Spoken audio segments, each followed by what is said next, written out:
Okay, hello everyone. My name's Marcus Hipkins. I'm a committee member here at the North Canberra Community Council.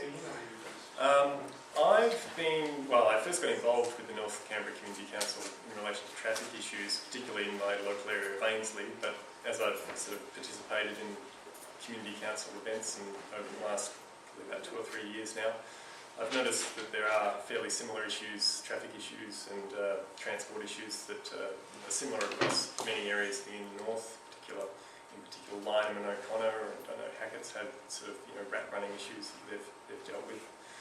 And we have had a few subcommittee meetings and gatherings of a few small select people to discuss transport issues in the inner north.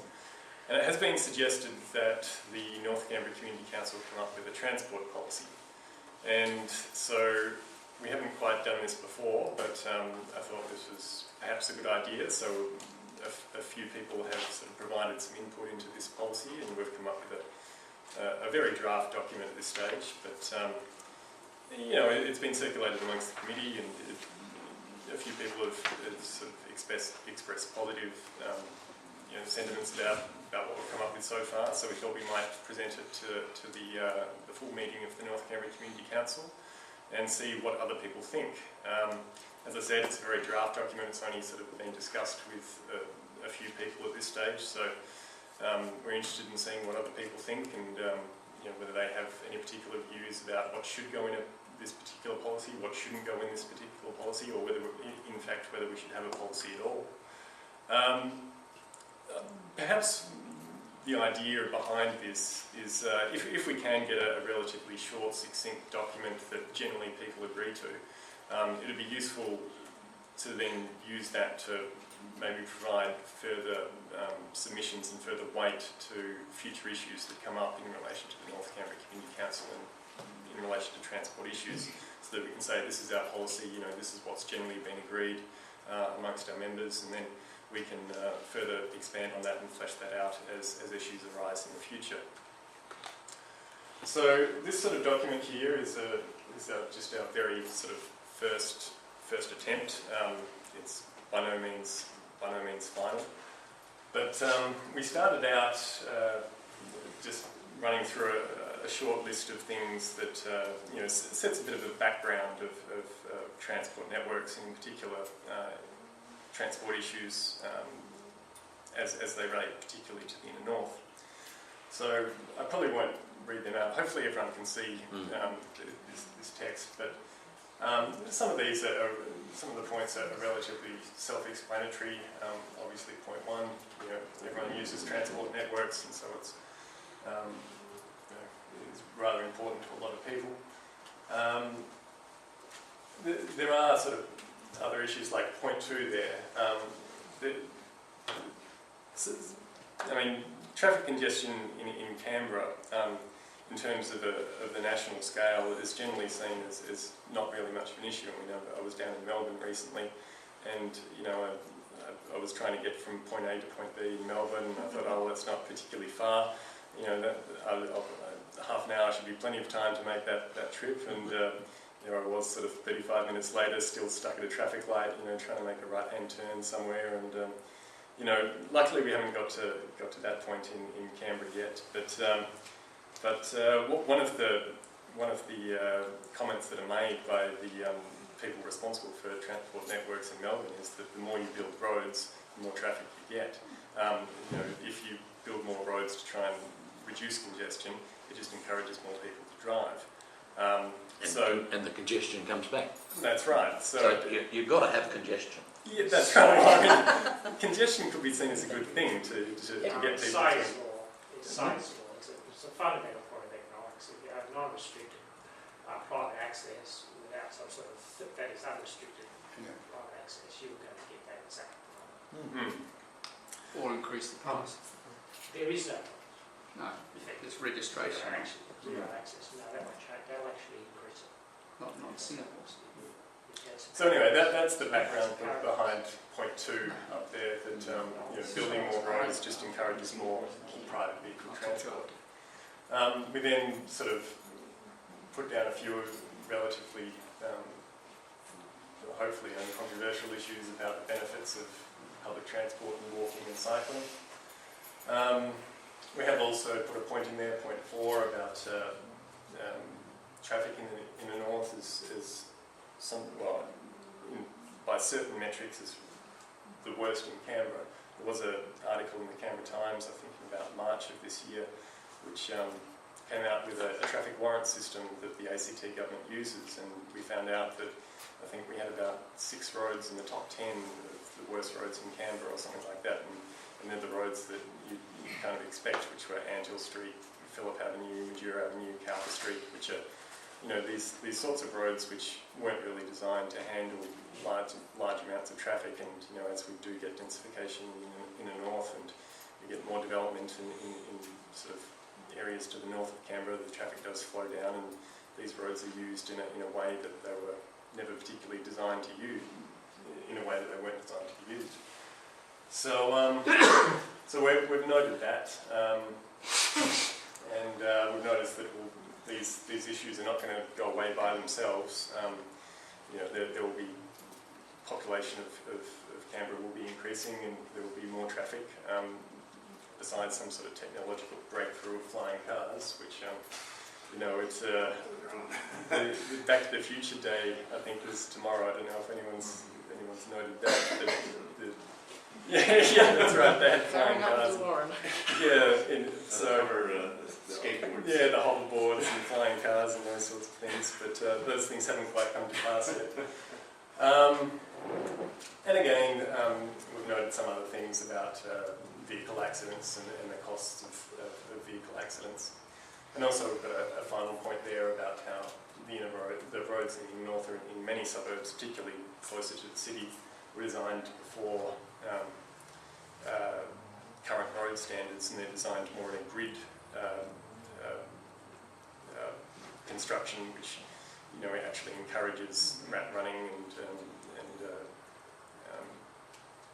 you know, generally undesirable traffic arterial traffic going through residential areas. So we then looked at some potential recommendations that we could potentially agree with, and we've got some of them listed there. Some people may agree with this, some people may disagree with this, some people think they should be amended, or there may be additional things added, and I'm happy to hear any particular thoughts or comments on any of these points. But the first one we have there is that residential streets in the north should have a 40km/h speed limit. This seems to be a bit of a trend. Why so high? Well, we could go lower, but I mean 40km/h seems to be the point where, you know, areas in the city and commercial centres are moving to. There are apparently a lot of studies that have been done that accidents and fatalities dramatically reduced when you had speeds under 40 kilometres an hour. You know, it would be more consistent with school zones and things. I have friends in Germany who live in a 5km/h limit street. Well, I mean, car parks have a 10 kilometres. It's what's called a kinder street. The street is designed for children to play in. That sounds good to me. It's a dead end. Yeah, it's... There's no through traffic. It's an interesting concept. It is. Well, apparently 40km/h speed limits have been introduced, I've been told, in some other cities and towns in Australia, and it's actually worked really, really well in reducing, you know, serious accidents and improving traffic flows in residential areas. Yes? Yeah, commenting on your 40km/h and your number 3 point there. Yep. Sorry, not number 3. Number 4, is it? Where does it say redesign? Number 3 is, yeah. Yeah, redesign. So 40km/h I think is a good starting point, considering that most of the streets in this area are currently 60 and some of them are even 80, like right outside my door, for example, Angel Street there. I don't know why it's 80. So, you know, that would represent a 50 or 100% reduction in speed to what it currently is, something like that. And redesigning, you're talking about things like speed humps and that sort of thing. Well, there are a variety of methods you can that you can use to discourage rat running. I mean, yes, speed cushioning is one thing. Lane narrowing, you could create sort of dead-end streets. So that, Cul-de-sacs are the best answer. yeah, exactly. You know, physical barriers. You can have one-way segments, you know, on particular streets. There are actually quite a number of ways of addressing, rephasing traffic lights to encourage traffic flows down arterial roads rather than through residential areas. Well, Antle Street's definitely an arterial road, right? Well, Antle Street's interesting. It's I mean, currently it's classified as a major collector road. It's not an arterial road according to the ACT government. But the traffic volumes on Antle Street, especially when you get down to the Dixon area, get up to around 20,000 a year, which is so it's 20,000 a day. Sorry, yes, and which is well in excess of what you'd expect for a major collector road. However, Antle Street, when you do get down to that Dixon end, is a double carriageway road, which you know you kind of expect a double carriageway road to carry more traffic, and since it is next to a commercial centre, which is becoming, you know, I guess more commercial and denser, there's going to be more traffic there, and the traffic has to go somewhere. So it is a difficult issue. I mean, it's yeah. I mean, the issue of Antle Street and, you know, people from Gungahlin sort of coming down and using Antle Street and then cutting through. I mean, that causes problems for a lot of people, including Hackett and Ainsley and Downer to some extent. And I haven't thought of a particular solution for Antle Street. It's not immediately in my area, but yeah, I mean, coming up with particular solutions for particular problems is not a particularly straightforward thing, because you can put speed cushions and, you know, things on Antle Street, for example, but that often just transfers traffic problems to other streets, and it may actually transfer traffic problems to lower residential streets, which are even more inappropriate to have arterial traffic. So you do have to be very careful, you know, and really think through exactly what measures you do take. So I haven't actually said, you know, exactly what measures we should be taking here. I mean, that's something that would require very much sort of further study and consultation with local residents, but you know, it is, I think, a point that does need to be acknowledged, that many of the roads in the north were designed before. One-car households. Yeah, and also, you know, it wasn't really anticipated that there'll be this huge development to the north of Canberra, and that, you know, these were designed back by Billy Griffin, and that they laid out the sort of, well, the main sort of road networks, and it's really not that appropriate for the current situation that we have at the moment. On number 4, Yep. it's our understanding, I'm with the Turner Residents Association. Yeah, sure. It's our understanding, and we've been representing with the government, and it's got the changes in Turner, that every street in Turner now has parking restrictions on it. Mm. And because we get the ANU and Civic, lots of people coming in and parking. Yep. But it is government policy that commuter parking shouldn't be allowed in suburbs. Yeah. So it's current policy. Do you think it should be written that way to reinforce that it is government policy? I'm certainly happy to consider To support government policy that just remind them that it is their government. Yeah. It is the policy. But it isn't, yeah, maybe the policy, but when you see it on the streets, it doesn't say it's for residents or whatever. It's just that, you know, I know Turner just has time restrictions, Yeah. etc. It does, yeah. And- I mean, and it still gets widely used. Well, and what happens is, I'm in yeah. O'Connor, and you go just across the border. Yeah, That is wrong. that's where we're going. So, yeah. so in a way, the idea of having just time restrictions, in some ways it penalizes residents who can't, you know, because you aren't supposed to park on the nature strip, so they have to park on the nature strip. And it doesn't provide, I just like the idea of having a sticker or something that Sydney has, and it just makes it a lot easier, and you know, those people can park on the street. But that I don't understand why it isn't government policy. They seem not to like that for some reason. I don't know why. Well, perhaps we can work on that and Yeah. look at some other Yeah. jurisdictions and see what we come up with in terms of regulating. I mean, I haven't put any particular large amount of thought or analysis into point 4. I mean, I'm aware of these sorts of issues because they happen in Ainsley, and they have actually started putting time restrictions on some Ainsley streets. But then, you notice as soon as they stop doing the time restrictions, that's when the cars start again. So it, it's. I mean, eventually they will stop, I guess, once you put time restrictions up. It's in the government's interest because it undermines the parking strategy they've got in the city. For instance, parking stations aren't viable if people can park for free in the next suburb. And when in the suburbs that were the traditional design in these inner suburbs where you've got your group centre and your neighbourhood oval and your school facility, etc., adjacent, you've then got a certain volume of employee-related, business operator-related parking, as well as the patrons using those commercial services, etc. So as well as all the school staff, etc. So it just causes complex issues, balancing all of that. I just wonder if you can go through everything so that Yeah, okay, well, I mean, there's a because there's a whole bunch of it, you know what I'm saying?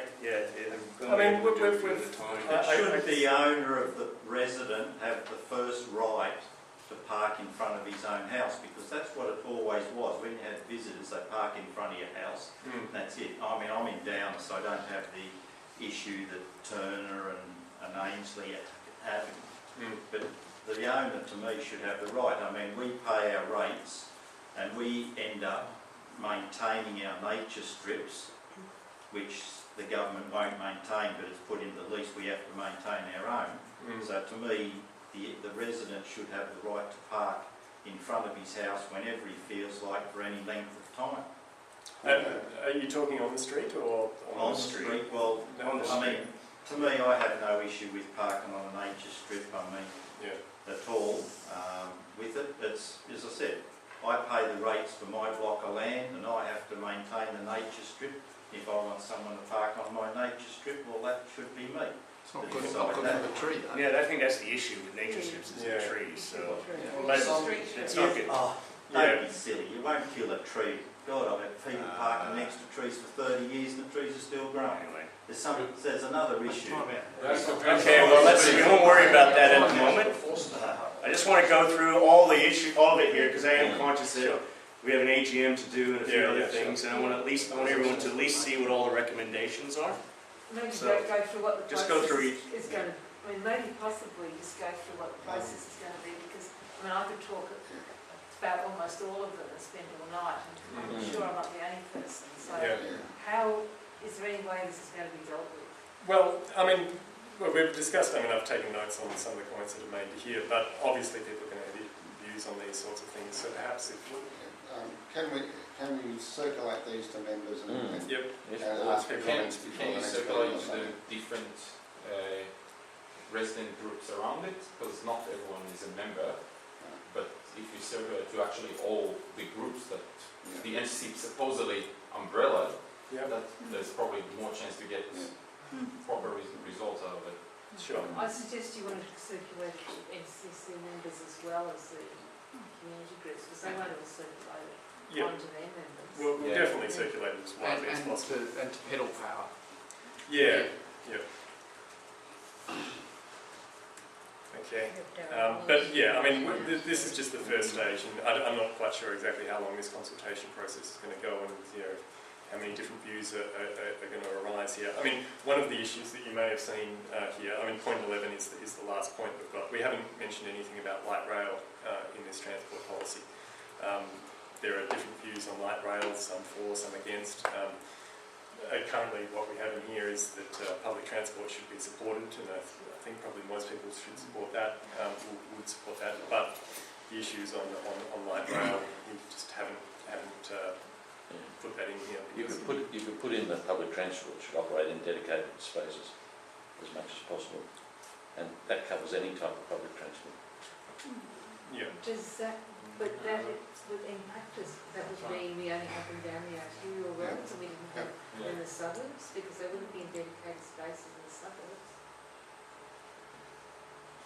Well, no, but as far as possible, that makes it impossible. There are, putting public transport in dedicated spaces means that space is poorly utilised for transport purposes. And also on that 40 kilometres an hour, keep in mind that parts of Pacific are now 20 kilometres an hour. Yeah. So, you know, and there's pressure for a lot more of 20 kilometres an hour to be put in. Isn't Gungahlin Town Centre 30 kilometres? It's something that shows when you can't put 20 kilometres an hour throughout the whole suburbs of Blenheim North. People will not move. You're going to make them just up because traffic doesn't go. Yeah.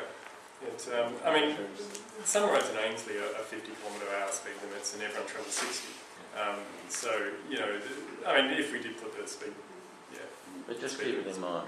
Yeah, I mean, well, 40 km/h, it seemed like a good goal, I guess. I mean, if we can get 40 km/h, then we can have a look at maybe reducing speed limits in some other areas. But, I mean, I don't consider other people that are travelling. Like, I'm a tradesman. Sure. And I'm travelling around. If I got to get caught in 20, 30 and 40 kilometre zones, the customer gets charged. They have to. Yeah. This thing of lowering speed limits all the time is, I think, is going the wrong way altogether. No, it wouldn't be. It's not lowered in the arterial roads. It's only lowered within the suburb, the last 2 minutes of your journey. Yeah, but if you're travelling around all over the place, the way the talk is going, as years go on, it's now forward. I mean, I agree on schools. It's definitely got to be low in front of schools because I've seen what goes on in those. But a lot of other streets, I mean, I travel down Cowper Street to get out of here.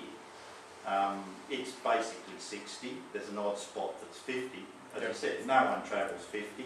Everyone travels 60, 70 kilometres an hour down there. Yeah.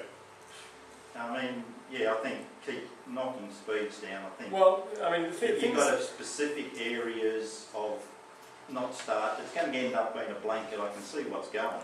Well, I mean, I've said residential streets here. Now, exactly how you define a residential street is an issue. I mean, Cowper Street is probably, you might not classify that as a residential street anymore, even though, you know, it does have a number of residents living there. It's more seen as a way to get into Dixon and in some ways almost an arterial road. So I'm not necessarily suggesting that Cowper Street should be a 40 km/h road, but I'm more thinking of roads, you know, in the middle of suburbs that, you know, are single-family homes with children and you know, which are not particularly designed to have arterial traffic.